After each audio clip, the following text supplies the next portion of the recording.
Hey guys, Artio here, and today I want to discuss the Renekton nerfs that are coming along in patch 11.4. Alright, so these nerfs that are coming out, a lot of people are discussing it on the Reddit mains Discord, subreddit, DMing me, just super worried about Renekton and what it's going to do to Renekton itself. So first things first, let's show the nerfs that are going through and let's discuss about it real quick. And you guys tell me what you guys think about it after the video is over. So first things first, good on the nerfs, guys. Obviously, all things are happening with the patch. One nerf that I love, though, Camille is being nerfed, which is fantastic. Cooldown increase a little bit. Hey, that's cool. Camille, I said match up way too much, so I'm glad that champion's finally being nerfed. But anyways, let's go to Renekton, guys. So the big one is cool to meet Q. They're actually nerfing Renekton's Q. All right, so they're making it where healing non-champions decreases just a tad. And also the enhanced champions just a tad as well. Now, what this means is, or what this realistically means, is that your Q whenever you go to minions is not going to heal as much, and just this champion is not going to heal as much, obviously. Now, with that being said, though, one thing that a lot of people don't think about is Renekton's Q has a max amount of healing it can possibly get anyways. All right, I think like level 1, it's 50. I think it goes up to like 200, 250 at max rank, something like that, that it can max out heal with anyways, regardless. So that max heal is still the same. Nothing's changed there. It just means that you have to hit more to reach that max amount of strength anyways. So this Q healing is really going to impact us a lot, mostly in laning phase. A little bit in team fights, but mostly laning phase sustain. I feel like Renekton sustains a little too much, which, I mean, I do agree. I do know that, like, I know you guys have probably seen it before many times where, like, I'm sitting kind of lowish on turrets and I see a fat wave coming and a guy's coming full health looking for a tower dive. I literally walk up and power Q and I'm, like, basically near full health anyways. That's not going to be as strong now. So there's going to be some tower dive situations that you will not be able to survive now because of this. And obviously that extra sustaining lane where you keep on Q in the wave to heal up, it won't be as big. So it's going to impact laning phase just a tad, man, just a tad. So it's just something you got to keep in mind going in the game. I do not think these changes should have came through. I get it in pro play. Renekton's seeing a lot of play in pro play. Like, everyone's starting to play that champion, and I get it. The reason why Renekton's being played in pro play is because, like, he's very blind pickable.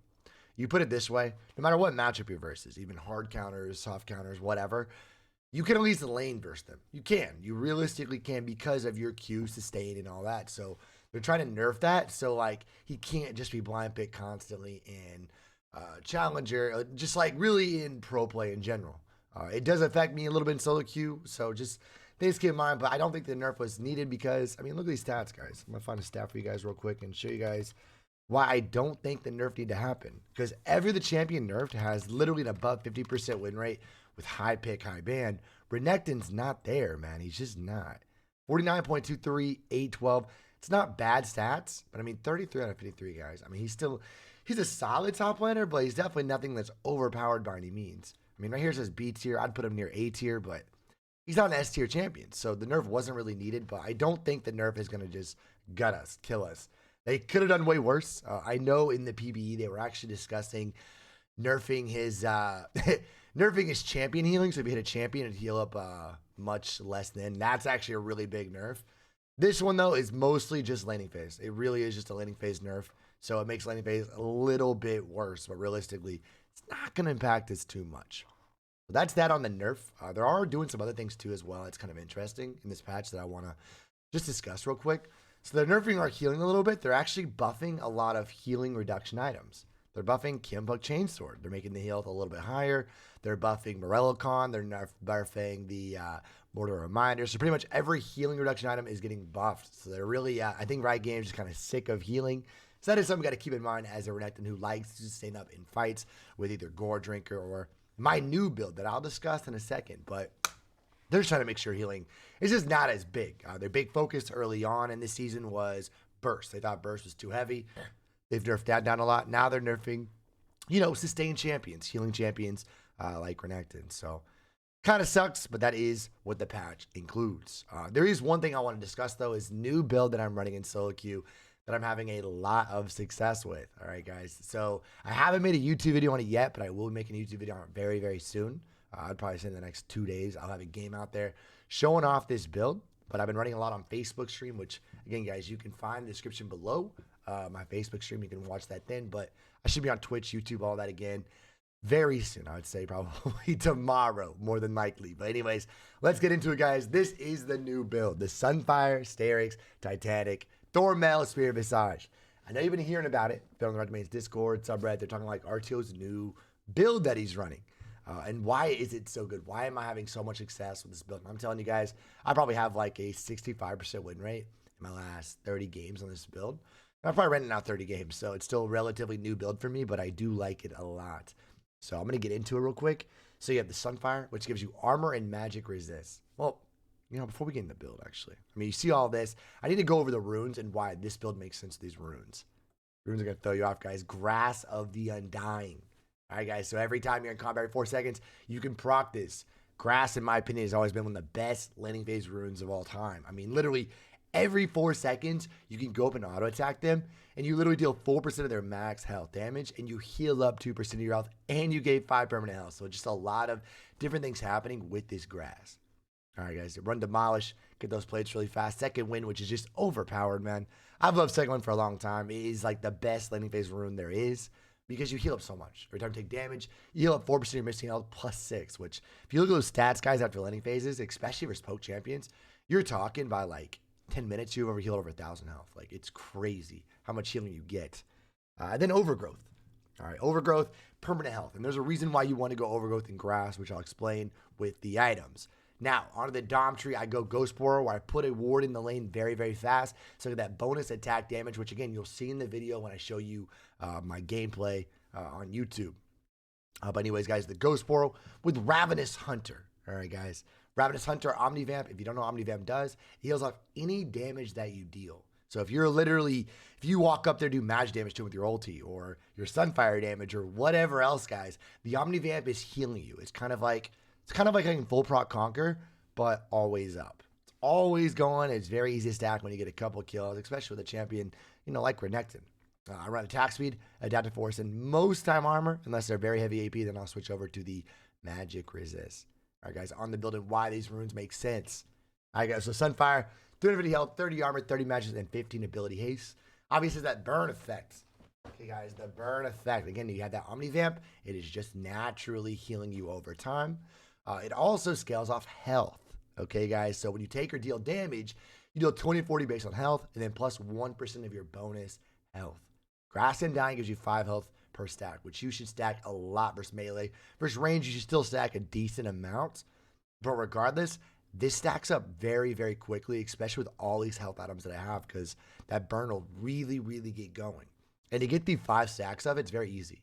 Literally, all you gotta do, guys, be in combat for a little bit, and boom, you've got the full amount of stacks.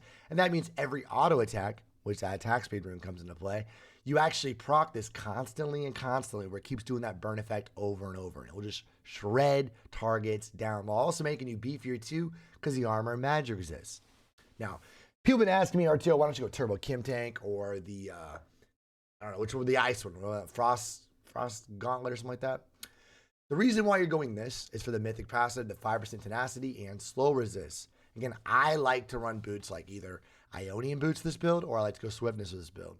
Both those do not have tenacity. You're not going persistent trees, so you don't have legend tenacity, so you're kind of lacking in that category quite a bit.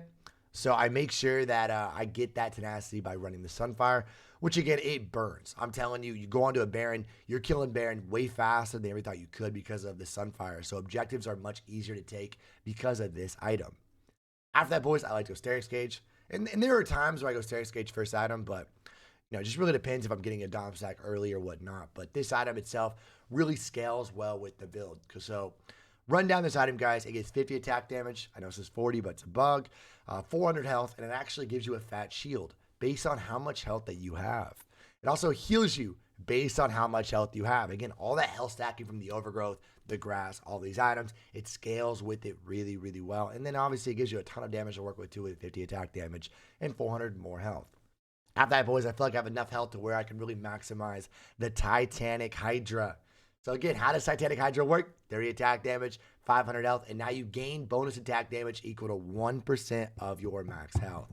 Again, Overgrowth, grass, the entire build, everything scales with health, so this is a really good item for that. On top of that, what makes this item so incredibly awesome is how attacks apply an additional 5 plus 1.5% max health physical damage on hit. So it's kind of like a Bork proc, but that scales off health instead of anything else. And again, you're stacking that health. So you're going to be doing a lot of on-hit damage, and you should be able to basically nearly one-shot carries, especially as this game goes on, because of how this works. So now you're starting to see how this build kind of scales a little bit too. All right, so the next couple items, guys, get Thornmail, gives a little more armor, gives that grievous wounds. Another thing too about this that's really cool is, you know that Omnivamp we were talking about, which again is healing every other damage that you're doing?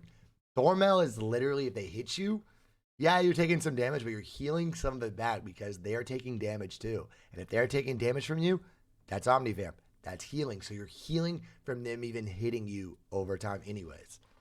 Then last items is Spirit Visage. All right, guys. So this item is a big component for this build. All right, gives you that MR, gives you some health, gives you some CDR that you're kind of lacking, so we don't have much CDR in this build. But the cool thing about this item is, it's really nice, is it increases all healing and shielding effectiveness on you by 25%. So once you have this item, that Staircase shield's even bigger. That healing you get from Omnivamp is even more now because of all the damage that you're dealing with the Omnivamp. So you're healing even more from that. So again, it all kind of scales with itself and just makes it way stronger. And the reason why, another reason I like this build a lot too is RR, especially at level 16, 3 points in the R gives you 750 bonus health. And again, just makes all these items do so much more damage. So I feel like in the early game, I'm good. I'm really good because of grass. Mid game, I'm good. Late game, I'm still good. I don't feel like I ever really fall off with this build. And that's why I like it so much. And that's another reason why I'm having so much success. Next patch, so with the nerf to a couple really to our Q healing and then a little bit of buffs on some of these healing items, I still think this build could be the best build for Renekton. But we'll see, guys. We're going to keep testing things out. I have some other ideas in mind, but this is what I'm going to be running currently going into the patch 11.4. Anyways, guys, I want you guys to comment down below when you try this build. Let me know how it goes, man. Let me know how it goes. Let me know how much success you have with this build. Also, if you have any other thoughts to it, if you want to make some changes to it, think that, RTL, would this item be better than that item? Please feel free to comment down below and let me know because, gosh, you already know, boys, I want to try everything because I love trying every build in the game for Renekton. I mean, gosh, I've been spamming Eclipse, Divine Sunder, Gore Drinker. I've tried Prowler's Claw. I've tried Gale Force for a little bit. Like, I've tried basically every item there is because I've been really just trying to find that best build for Renekton. So, again, comment down below, guys. Let me know how it goes, and I'll see you guys in the next one. Deuces, boys.